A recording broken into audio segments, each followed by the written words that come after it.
আজ আমাদের হয়েছে এই যে টমেটো আর আলু দিয়ে ডাল, আর না সরি টমেটো আর ধনেপাতা দিয়ে, আলু দিয়ে না সরি। আর এখানে হয়েছে বেগুন পোড়া, টমেটো, পেঁয়াজ, ধনেপাতা, রসুন, কাঁচা লঙ্কা আর সর্ষের তেলটা এখন দেবো, দিইনি। আর হয়েছে হচ্ছে ডিমের ভাজা আর পাঁপড় ভাজা এখন হচ্ছে। আর তো এখন সর্ষের তেলটাও এর মধ্যে দিয়ে দেওয়া হবে উপরে ঘুরিয়ে ঘুরিয়ে। তো ব্যাপার হচ্ছে ব্যাস আর একটু অরচি দিচ্ছে, অরচি না হয়ে গেছে। এবার এটাকে আমি মাখবো না তুমি মাখবে? আচ্ছা, তো এখন অরচি এটাকে খুব ভালো করে মেখে নিচ্ছে আর পাতে পাতে দিয়েও দেবে, ও সার্ভ করছে।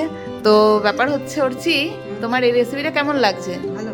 তো আজকে অরচির এই রেসিপিটা ভীষণ পছন্দের বলে আজকে সোমবার বানানো হয়েছে। আমার পাতে দিচ্ছ?